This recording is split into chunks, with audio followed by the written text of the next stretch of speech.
murid kiai nanti jadi kiai, bahkan bisa lebih dari kiai. Ada jamaah yang muridnya disebut bukan santri tapi muhibbin, gurunya disebut habib. Selama-lamanya muhibbin ini nggak bakal jadi habib. Biasanya kalau ada santri, gurunya mendengar santrinya jadi kiai, gurunya senang dan bahagia, betul. Tapi kalau ada habib punya murid muhibbin, dia dengar muhibbinnya sekarang udah jadi habib, kira-kira senang apa enggak dia? Itu bisa dipersekusi, saudara, betul nggak? Sebagai pengamat, izinkan saya memberikan penilaian pada fenomena ini, bahwa tesis Kiai Imad yang berusaha menganulir genealogi Pak Alawi tidak akan mungkin muncul secara tiba-tiba. Hal yang serius seperti ini tidak mungkin hadir dari ruang kosong begitu saja, kemudian mencuat ke permukaan dari kevakuman latar belakang. Besar kemungkinan hal ini muncul sebagai modus respon.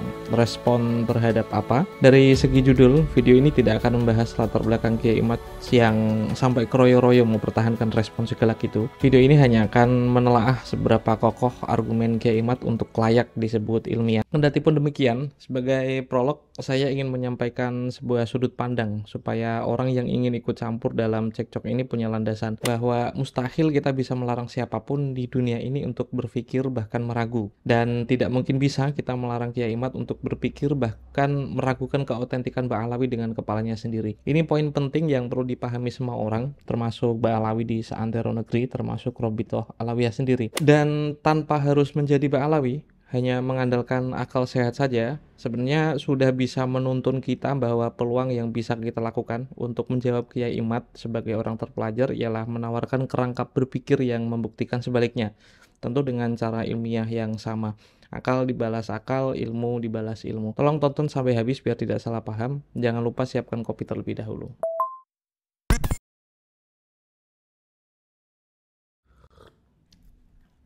Sebelum masuk ke pembahasan inti, video ini berangkat dari beberapa YouTuber yang mengamplifikasi keputusan Naqobah Internasional yang memutuskan nasabah Alawi terputus secara yakin. Saya sudah mencari situs resmi Naqobah Internasional dan belum nemu keputusan itu dalam bentuk official. Dari situs dan teks yang beredar, argumennya hampir mirip dengan Kiai Imad, yaitu mendasari anulir dengan pendapat Fakhrozi dalam Masyajarah Al-Mubarakah yang akan saya ulas setelah ini. Ada satu hal penting yang ingin saya sampaikan terlebih dahulu, bahwa dalam disiplin ilmu modern terdapat 3 hierarki yang berurutan. Pertama, opini, yang masih kalah dengan yang nomor 2, yaitu opini pakar, dan yang masih kalah dengan nomor ketiga, yaitu scientific evidence. Pembuktian saintifik berada di makom paling atas. Jadi ketika ada pakar-pakar yang berbeda pendapat, ketika scientific evidence berkata A, maka pendapat pakar itu otomatis teranulir jika bertentangan. Di bawah itu semua adalah opini. Bisa jadi opini saya, opini Anda, dan opini semua orang. Makanya ketika Sayyid Mahdi Rojai mengirim risalah yang mengatakan genealogi Mbak Alawi sudah mutasil, Kiai Imad itu tidak menggubris karena makomnya Syekh Mahdi Rojai hanya sebatas opini pakar. Yang lebih agung dari itu adalah pembuktian saintifik seperti yang telah beliau rumuskan dalam buku terbarunya. Hal yang sama juga berlaku dengan edaran yang dibaca banyak orang yang diklaim mewakili Naqobah Internasional. Jika ia resmi pun, makomnya sama seperti Syekh Mahdi Rojai yang dianulir Kiai Imad. Ia hanya opini pakar yang masih di nomor 2. Seperti masa-masa COVID-19 silam. Ada opini pakar yang berbeda pendapat tentang pemakaian masker. Ada yang mengharuskan dan ada yang tidak mengharuskan. Semua itu seharusnya dan memang harus hilang ketika scientific evidence membuktikan bahwa masker benar-benar memperlambat spektrum penyebaran COVID dan rekomendasinya ialah memakai masker. Pembuktian ilmiah sudah mirip seperti hakim tertinggi yang menganulir berbagai pendapat yang saling bertentangan. Hukmul hakim yarfa'ul khilaf. Keputusan scientific evidence menghapus semua perbedaan pendapat. Itu penjelasan singkat tentang hierarki ilmu pengetahuan modern, meski detailnya itu jauh lebih rumit. Kritik yang akan Anda dengar setelah ini berangkat dari buku terakhir Kiai Imad yang bagi saya sudah jamek manek ya. Semua dalilnya sudah di situ semua dan yang bukan dalil sudah tidak dimasukkan di sana. Inilah kerja-kerja pembuktian saintifik dan semua pakar harus berdebat di sana seharusnya. Saya awali dengan menyebutkan buku Kiai Imad untuk 3 pokok penting yang mendasari gugatannya. Pertama, hanya satu nama problematik yang sedang Kiai Imad gugat, yaitu Abdullah atau Ubaidillah. Ia adalah ayah dari Alwi yang merupakan puncak klan sebagian besar habaib di Indonesia. Jika Anda mendengar kata Mbak Alawi, artinya adalah keturunan Alwi. Ayahnya Alwi ini sedang digugat ketersambungan biologisnya sebagai keturunan Nabi. Kemudian yang kedua, belum ada konfirmasi dari kitab yang lebih tua dari abad ke-8 Hijriah yang mengkonfirmasi genealogi Ba'alawi, keturunan dari Alwi dari jalur Abdullah ini, yang tidak ada informasi tersambung sanadan wa isnadan sampai Ahmad al-Muhajir. Ketiga, belum ada konfirmasi dari kitab yang lebih tua dari abad ke-8 yang mengkonfirmasi dan menyebut nama Ubaidillah adalah betul-betul Abdullah bin Ahmad al-Muhajir. Semua gugatan itu berangkat dari satu kitab berjudul Asy-Syajarah al-Mubarakah, karya Abu Abdillah Muhammad Fakhruddin Ar-Razi atau yang dikenal dengan Fakhrur Razi. Amma Ahmad al-Abah fa'aqibuhu min salasati banin, Muhammad Abu Ja'far Birroy, wa Ali bin Ramallah, wa Husain aqibuhu bin Naisabur. Kita lihat bagaimana cara Kiai Imad berargumen dengan redaksi ini. Memakai jumlah ismiyah yang mengandung faidah takkid, Kiai Imad mendasari anulir nama Ubaidillah dengan mempercayai secara harfiah apa yang disampaikan Fakhrur Razi lewat cara pandang gramatikal. Kalau Fakhrur Razi, orang yang tinggal di Roy, di mana di sana banyak keturunan Ahmad al-Muhajir dari jalur Muhammad Abu Ja'far. Ketika ia mengatakan putranya sungguh-sungguh 3, tentunya ia sangat sikoh dan bisa dipercaya. Makanya dari sini kesempatan masuknya nama selain 3 yang disebut Fakhrur Razi sudah tertutup secara ilmiah, kecuali ada kitab semasa atau yang lebih dahulu ditulis. Berikut ini adalah kritik pertama yang sempat saya sampaikan kala podcast dengan Gozaini dan dialog dengan Kiai Khotimi sewaktu Kiai Imad berhalangan hadir untuk berdiskusi dengan saya. Saya tidak memiliki kesempatan yang cukup banyak untuk menjelaskannya secara detail waktu itu, namun akan saya tembus di video ini dengan uraian lebih lengkap sambil menunjukkan 2 kelemahan Istiqra' Kiai Imad.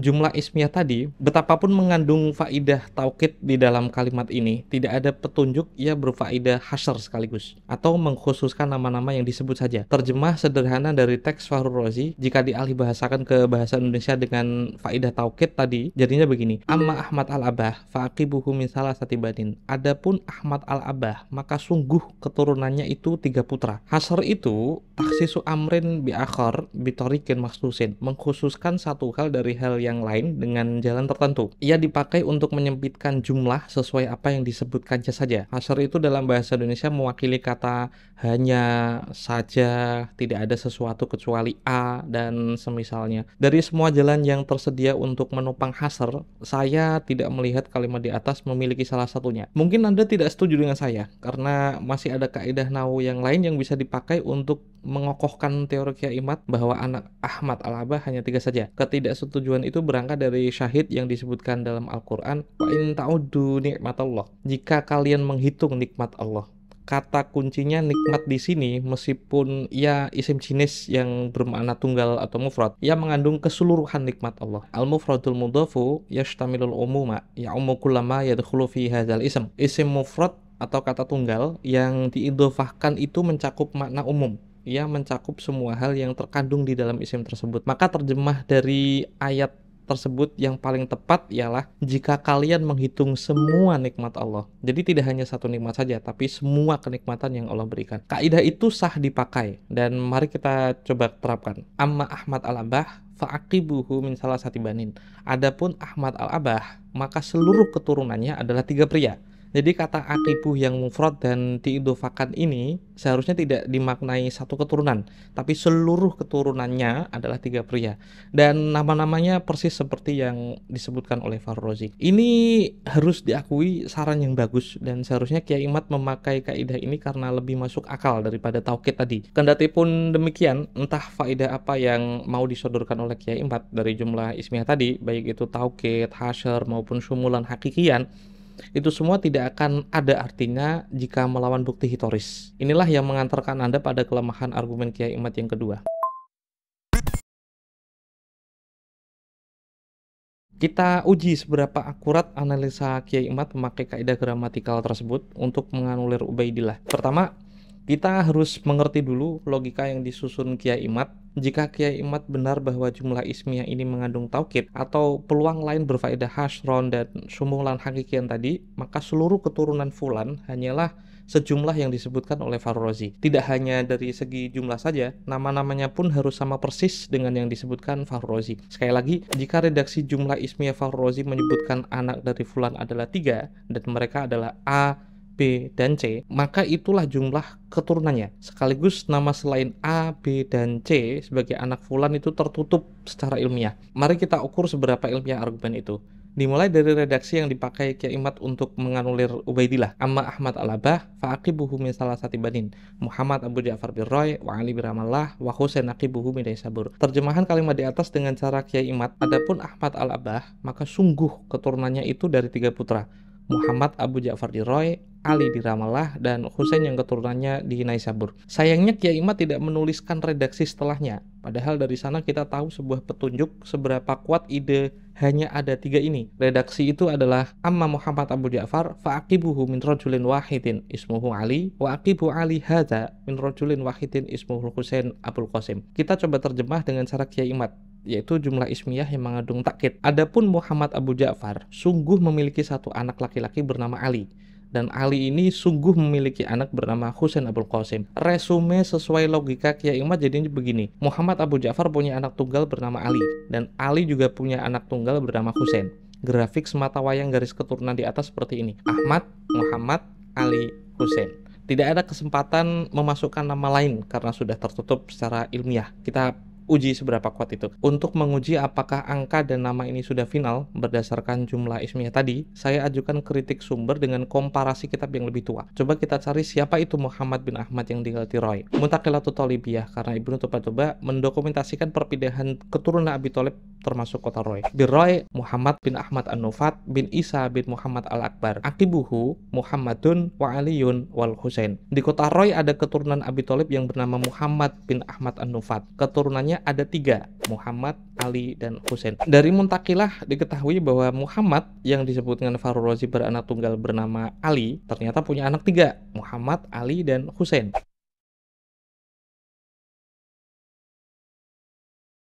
Untuk kali pertama, jika redaksi Fakhrur Razi dibaksa menuruti logika Kyai Imad, maka Fakhrur Razi harus menyelisihi ulama nasab sebelumnya yang menyebutkan anak Muhammad Ja'far ada 3, yaitu Muhammad, Ali, dan Husain. Padahal kata Fakhrur Razi cuma 1, Ali saja. Kita lacak lagi siapa Ali di sini. Dalam notasi kitab Ibnu Tubatuba disebutkan bahwa Ali adalah ayah dari Abu Ja'far Muhammad yang buta di masa tuanya dan pindah ke Basrah. Keterangan orang buta ini bisa dilacak dari Tahdzibul Ansab karya Al-Ubaidili, ulama nasab sezaman dengan Ibnu Tubatuba. Wa Ahmad bin Isa An-Naqib bin Muhammad bin Ali Al-Uraidi min waladihi Abu Ja'far Al-A'ma Muhammad bin Ali bin Muhammad bin Ahmad An-Naqib. Sampel dari Al-Ubaidili melacak keturunan Ahmad seperti ini: Ahmad, Muhammad, Ali, Muhammad Abu Ja'far yang buta. Fakhrur Razi mengatakan anaknya Ali bernama Husain. Sementara Al-Ubaidili, ulama nasab yang lebih tua jaraknya 150 tahun dari Fakhrur Razi, menyebutkan nama anak Ali bernama Muhammad Abu Ja'far yang buta. Tentu saja Husain yang berkunyah Abul Qasim tidak sama dengan Muhammad yang berkunyah Abu Ja'far. Tentu saja keduanya ini berbeda. Masalahnya ini ta'arud atau tanakut. Keduanya bisa dijadikan dalil secara diametral atau keduanya saling menganulir satu sama lain. Untuk kali kedua, jika redaksi Fakhrur Razi dipaksa menuruti logika Kyai Imad, maka Fakhrur Razi harus menyelisihi satu lagi ulama nasab yang menyebutkan keturunan Ali ada yang bernama Muhammad Abu Ja'far. Jadi Fakhrur Razi tidak hanya menyelisihi Ibnu Tubatuba, ia juga menyelisihi Al-Ubaidili sekaligus kala menyebut Ali punya anak semata wayang bernama Husain Abul Qasim. Padahal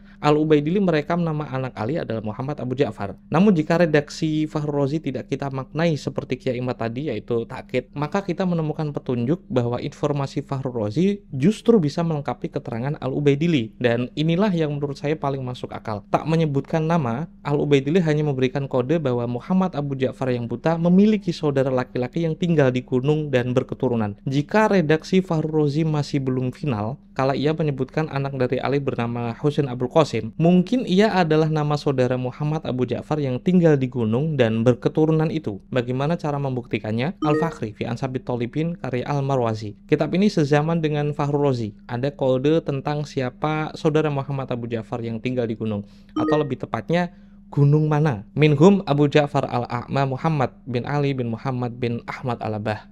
Lahu aulad bil Basrah wa akhuhu fil jabali bikum lahum aulad. Kode penting, saudara Muhammad Abu Ja'far tinggal di Gunung Kum. Kita kembali ke Asy-Syajarah Al-Mubarakah. Al-Husain Abul Qasim intaqala minkum ila ba'di qura Roy. Husain Abul Qasim berpindah dari Kum ke desa Roy dan menetap di sana. Ada peluang bahwa Abul Qasim ini adalah saudara Muhammad Abu Ja'far. Namun ada sedikit kendala. Al-Ubaidili dan Al-Marwazi mengatakan saudaranya tinggal di gunung. Kodenya jelas, gunung di Kum. Sementara Fahru hanya menyebut Kum sebagai kode domisili Husain Abul Qasim. Kita lacak memakai kritik teks yang dipakai Al-Ubaidili. Dalam redaksinya, ketika menceritakan kedatangan Muhammad Abu Ja'far ke Basrah, Al-Ubaidili memakai redaksi inhadaro. Menurut kamus Al-Munawir yang saya pakai, ia bermakna turun ke bawah. Al-Ubaidili dikenal sebagai Nasabatu Iraq yang tinggal di Baghdad dan meninggal di Damaskus. Baghdad itu kota yang dari permukaan air laut sekitar 34 meter. Sementara Kum yang letaknya sebelah timur Irak, ketinggiannya dari permukaan air laut sekitar 936 meter. Maka bagi penglihatan orang Baghdad, kala menatap Irak, akan nampak seperti melihat gunung karena letaknya yang jauh lebih tinggi. Besar kemungkinan Al-Ubaidili memakai redaksi inhadaro untuk kedatangan Muhammad Abu Ja'far dari Iran ke Basrah karena memang perjalanannya menurun dari sudut pandang penduduk Basrah. Kum memang memiliki gunung, tapi penglihatan orang Basrah, perjalanan dari Kum ke Baghdad adalah turun gunung itu sendiri. Mungkin bukan turun gunung secara harfiah, namun Kum sendiri adalah gunung bagi mata orang Basrah karena letaknya dari permukaan air laut jauh lebih tinggi. Kecocokan ini semua akhirnya memberi peluang bahwa Husain Abul Qasim yang disebutkan Fahru Razi tidak lain adalah saudara dari Muhammad Abu Ja'far yang buta dari redaksinya Al-Ubaidili. Maka grafisnya seperti ini: Ahmad, Muhammad, Ali, Muhammad Abu Ja'far, dan Husain Abul Qasim. Dan inilah cara pandang yang jauh lebih masuk akal. Namun jika Kiai Imad mempertahankan kalimat ini mengandung faedah taukid, sehingga nama yang disebut Fahru Razi sudah final, maka Kiai Imad perlu mengajukan dalil yang lebih dari sekadar gramatika Arab. Karena Fahru Razi ternyata jika memakai logika Kiai Imad menyelisihi Al-Ubaidili dan Ibnu Tubatuba sekaligus secara data historis. Dan saya yakin Kiai Imad akan kesulitan mempertahankan teori ini, karena saya akan mengajukan satu contoh redaksi Fahru Razi yang jauh lebih galak dari redaksi yang dipakai Kiai Imad untuk menganulir Ubaidillah. Pada halaman 111, ketika menyebutkan keturunan Muhammad Al-Akbar bin Ali Al-Uraidi, redaksi Fahru Razi jauh lebih mengunci ketika ia menyebutkan anak Ahmad Al-Abah. Redaksi Kiai Imad masih belum ada apa-apanya dibandingkan ini, karena tidak ada taukid, tidak ada syumulun hakikiyun, tapi langsung hasar. Wa amma Muhammad Al-Akbar ibn Ali Al-Uraidi falahu minal muqibina sab'atun. Terjemahan ala pesantrennya begini: wa amma Muhammadun Al-Akbaru ibnu Aliin Al-Uraidi, lan anapun tawi Muhammad Al-Akbar bin Ali Al-Uraidi, falahu mongko iku tetep kedua Muhammad Al-Akbar minal muqibina saking keturunan sab'atun utawi pitung menungso. Au kama qala Fahru Razi. Redaksi ini sangat layak diterjemahkan hanya 7, karena teks falahu minal muqibin adalah khobar muqaddam yang harusnya berada di belakang, dan sesuai kaidah nahwu kalimat ini memenuhi banget untuk disebut hasar. Namun jika benar bahwa anak Muhammad hanya ada 7 dan nama mereka adalah seperti yang disebutkan Fahru Razi, coba kita uji seberapa kuat faedah hasar itu ketika dihadapkan pada bukti historis yang dicatat Al-Majdi karya Al-Umari. Wa waladu Muhammadin ibni Aliin Al-Uraidi ila anqal sab'u banatin wa tis'atu badina au kama qala Al-Umari. Dan anak Muhammad bin Ali Al-Uraidi itu ada 7 perempuan dan 9 laki-laki. Jadi anak Muhammad Al-Akbar itu ada 16. Beda angka dengan Fahru Razi yang cuma menyebut 9. Oke, mungkin Fahru Razi hanya menyebutkan keturunan yang laki-laki saja, makanya ia tidak mencatat nama perempuan. Tapi lihatlah jumlah anak laki-laki dari Muhammad Al-Akbar dari dua nasabah ini. Fahru Razi menyebutkan anak Muhammad Al-Akbar ada 7. Namun Al-Umari menyebutkan anaknya ada 9. Dari seluruh nama yang disebutkan keduanya, ada 6 nama yang sama. Mereka adalah Isa, Yahya, Hasan, Husain, Musa, dan Ja'far. Nama yang tidak dicantumkan Fahru Razi namun ditulis oleh Al-Umari ada 3, yaitu Ibrahim, Ali, dan Ishak. Dari catatan Al-Umari, Ibrahim memiliki satu anak bernama Muhammad, sementara Ali memiliki satu anak yang bernama Ibnu Tibalah, dan Ibnu Tibalah ini memiliki satu anak yang tinggal di Syam. Maka kedua nama ini berketurunan. Jika Fahru Razi tidak mencatat nama Ishak, masih bisa dimengerti karena Al-Umari mendapati Ishak hanya memiliki anak perempuan. Namun jika Ibrahim dan Ali tidak dicantumkan Fahru Razi, apa yang menjadi alasannya? Dan ada satu hal yang unik. Al-Umari tidak pernah menyebutkan Muhammad sebagai anak Muhammad Al-Akbar. Namun Fahru Razi sendirian mencantumkannya di dalam Asy-Syajarah Al-Mubarakah. Muhammad bin Muhammad Al-Akbar ini memiliki satu anak laki-laki yang punya keturunan tersisa sebanyak 4 orang. Ia adalah Ismail, Yahya, Muhammad Ats-Tsalis, dan Soleh. Jika jumlah ismiyah yang ditulis Fahru Razi berfaedah hasyr, maka seharusnya ia tidak bertentangan dengan Al-Umari, ahli nasab yang lebih tua dan sezaman dengan cicit Muhammad Al-Akbar. Namun faktanya antara Fakhrul Razi dan Al-Umari berbeda soal angka dan berbeda soal nama.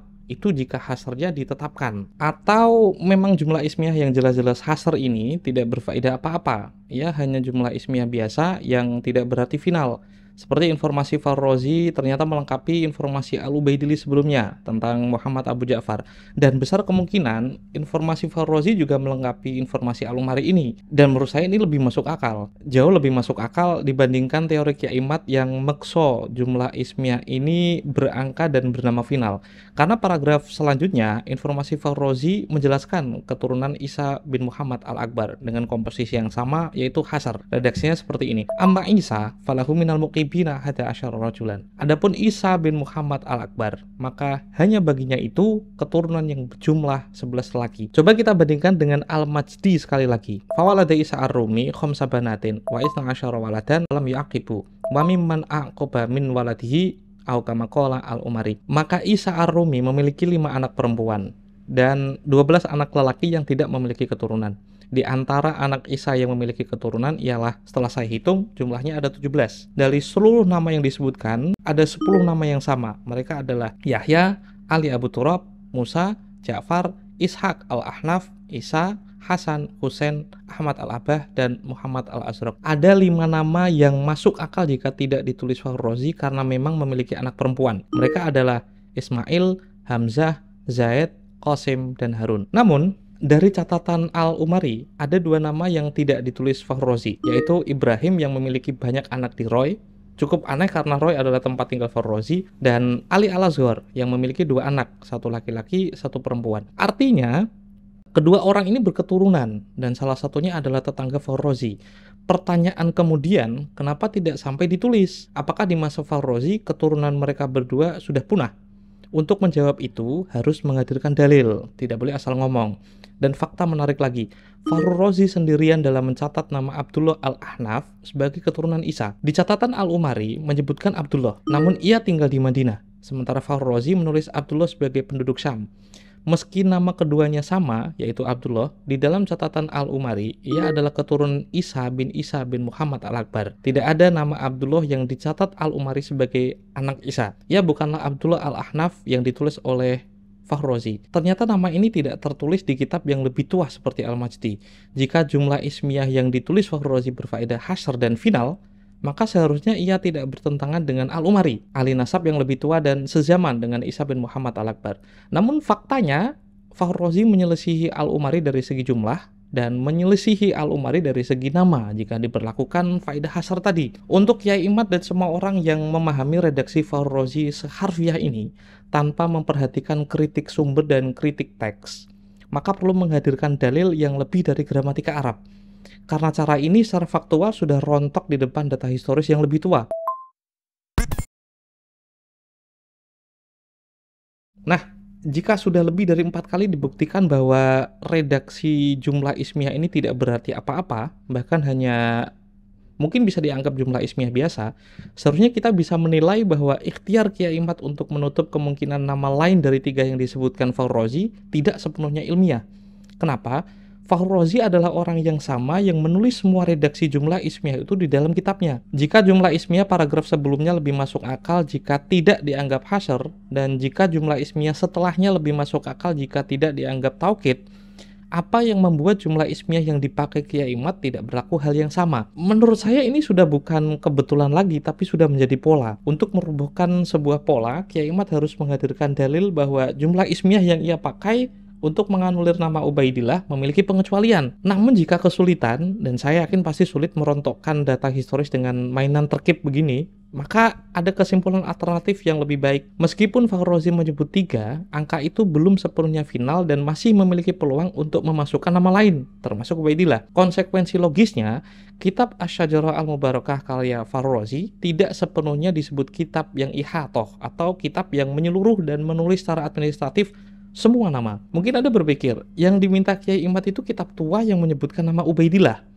bukan was-was soal nahwu dan tarkib. Loh, Anda harus tahu kalau Kiai Imad menganulir nama Ubaidillah itu bukan hanya karena namanya sunyi dari literatur sezaman. Kiai Imad menganulir nama Ubaidillah karena Fakhrur Razi hanya menyebutkan 3 anak Ahmad Al-Muhajir dan Ubaidillah tidak ada di sana. Setelah kita ketahui bahwa nama yang disebutkan Fakhrur Razi ternyata belum final, sementara Kiai Imad meyakini ia final, semua uraian tadi sedang berupaya membuktikan kebalikannya. Lantas, bagaimana cara melacak Ubaidillah jika namanya sunyi dari kitab-kitab nasab selama 400 tahun? Ya pakai cara yang lain, yaitu yang insya Allah akan saya jelaskan uraiannya dalam video selanjutnya. Video ini hanya mengulas seberapa kokoh argumen Kiai Imad ketika memakai Fakhrur Razi sebagai tolok ukur, dan ternyata argumen ini rontok di hadapan pola-pola historis. Faiza thabata khilafu ma yad'u saqatatil adillah wa lam yuqtada biha li'anna dalila idza tatarraqa ilaihi al-ihtimal saqata fihi al-istidlal. Saya Romal Abbas, ini Pak Panjang Kantor, sampai jumpa.